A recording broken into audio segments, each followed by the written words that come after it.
Welcome back to my channel. I'm happy to have you guys back here. So today we're going to be talking about a very important issue in every human life, which is disappointment. Is either you have experienced, you're experiencing, or you are about to. You might even have gone through the three, like me. And I'm going to run you guys through every aspect of my life that I've experienced disappointment, relationship aspect, my personal day-to-day aspect, and my academic aspect. So stay tuned and you will enjoy.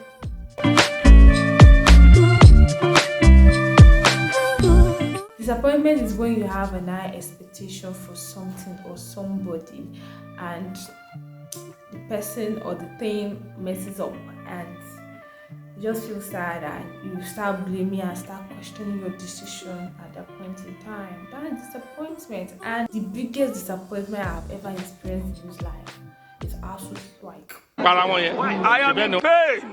I am in severe pain. Nigerian students can testify because I finished my WAEC JAMB 2019, started Unilab January 2020, and it was okay, it was nice. I think that was the year COVID-19 broke out, so we went on lockdown. Then all of a sudden they say we are having strike and stuff like that. For private university, they were having their online classes and I think online exams and stuff like that, so we're still on strike. I think when they called off the strike was towards the ending of that year, or December, if I'm not mistaken. That's when they called off the strike. Then we're to resume January 2021. So other universities, they have already resumed because of the whole COVID-19 situation in Lagos. We could not resume. We did online classes. They did not issue strike again. Make una dey use God mind do this work. Make una dey get God heart when una dey do this. Imagine 2 years in one class. Course that is meant to be 5 years has now turned 7 years.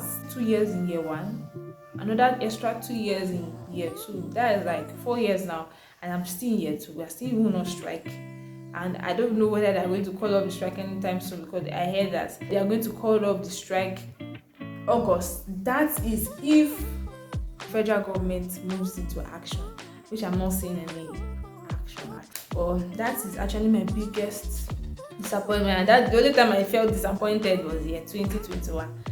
Since then, everything are vibes and cruise.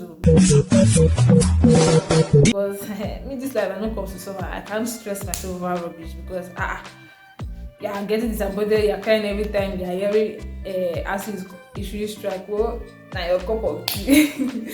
That one they know say your papa. So it's either you just suck it in or go and learn. According to all these motivational speakers, go and learn your trade or something like that. But that is my biggest disappointment academic wise. Then how did I tackle it? It's not my own disappointment, it's the government's disappointment. That's what I told myself, because I'm not the one that caused their issue. I can't stress my life over what they are fighting. Please, if they are fighting, let them fight their fights. But when they are done, they should call me back to school. Let me finish my degree and get out.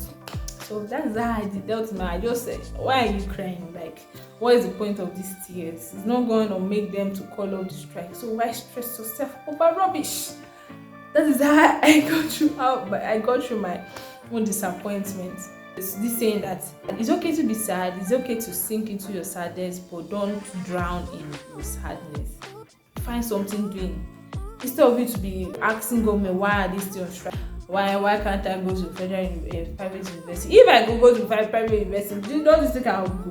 Will I be here? No. So that is my biggest. Then in the relationship aspect, I'm an introvert, so I don't really make friends, but when I do it wholeheartedly. I can have like 1,000 contact lists, but how many people am I talking to? Maybe 2 or 3. Can you imagine? So entering Unilag 2020, I was going with my secondary school mates, and we're like 5 in number. So I was not lonely per se, but they were in their own departments. There's only one that was in the same class with me. So we were to resume January 20th. But I resumed, I think 2 weeks later. And when I resumed, I noticed that everybody in the class already had a little clique. What would they call it? Is it shall you get what I'm trying to say? So at that point, I was like, wow, everybody's making friends. And I'm not this kind of person that I can walk up to you and be like, hi, my name is Chioma. How are you? What is your name? Blah, blah, blah. I'm not that kind of person. So it's either I walk up to you for something in particular, or maybe I'm looking for a direction or something like that. Then maybe if I see that you are not this kind of person that is giving me this kind of vibe of I don't want to talk to you, why are you talking to me? That kind of thing. I did not really make friends that 2020, except for one person that I asked for directions, and from then we just became friends and stuff like that. I think 2021, when we went back to school for second semester for our exam, just exams. After exam, we went back home. I made friends with this person. We were just calling and stuff like that. When we went back home, we were calling, talking, and everything. But it got to a particular point. Then I called the person. The person told me that the person was going to call later in the night. I'm not a night caller. I don't like people calling me in the night. Please, what do you want to discuss that we can't discuss during the day? The person did not call. I said that I did not bother again, because there's this thing my daddy used to say: if you call somebody once, call the person twice, the person did not pick your call, forget it. It's as if it's a life or death situation. Then you call the person the third time. I mean, it's not a life or death situation. So why am I calling you the third time? So I did not bother. It was when we now resumed that we met in class. I was like, how far now? What's up? I called you, stuff like that. People were just giving excuses. Got to a particular case when we were discussing it, like, why am I placing high expectation? I'm like, high expectation, where did you get to this level? No. This kind of person, I like to max my emotions. I like to max my feelings. So I was actually disappointed in that point because I thought, okay, we are friends. Can't I call you? Can't I? Is it a crime to call your friend? Please, if it's actually a crime, please comment down below, because I don't know when it became a crime to call somebody. Then I was like, no problem. If you don't want me to talk to you, outrightly say, don't go through the corners. If you want to talk to me direct. Don't go through the corners. Tell me to my face.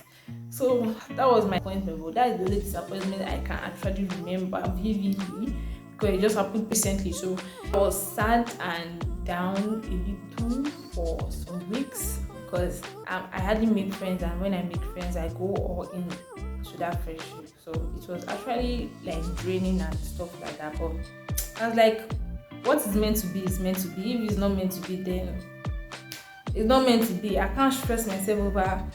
Friendship is not by force. Abi. As you meet other people, you make friends, you have connections and stuff like that. That is why we are in the university. University is all about making friends and connections. So I still have how many years left? 3 years left in university.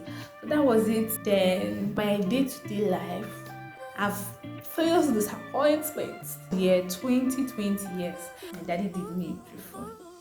So he called me and was like, Chioma, my friend just called me that he wants me to go to the US and stay with him, that he already prepared the papers and has gotten a scholarship for me, that we are just to go and do my visa and stuff like that. The way he explained it, it sounded believable, because obviously I know he has a friend over there and it's possible to do that. She gets.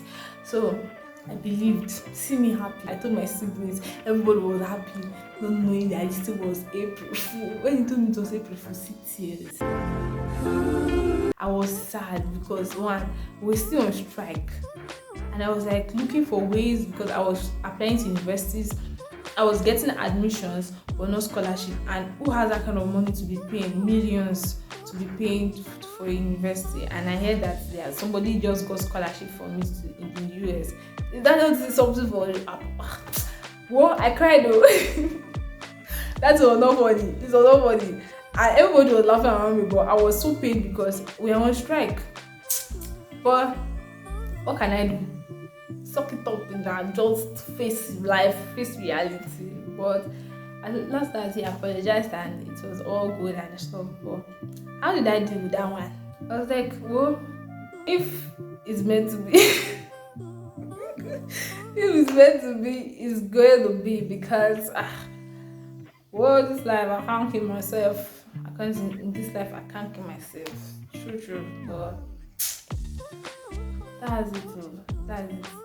And there are many other disappointments I've passed through in life, but those are the only one I can remember vividly. If you are passing through disappointment, just give yourself a pep talk, and I'm sure you'll be like questioning your decisions at that point in time. But if that person or that particular thing messes up, there's a reason why the person messed up. If it's a relationship and the person disappointed you, there's a reason why the person disappointed. It's better to be disappointed in the relationship than to be disappointed in the marriage. So advise yourself. Tell yourself what you know other people cannot tell you. The bitter truth. The bitter truth you have been avoiding. Tell yourself that thing. And I pray it will work for you. I hope you enjoyed it, and don't forget to like, comment, and subscribe to this channel. I'll see you in my next video. Bye.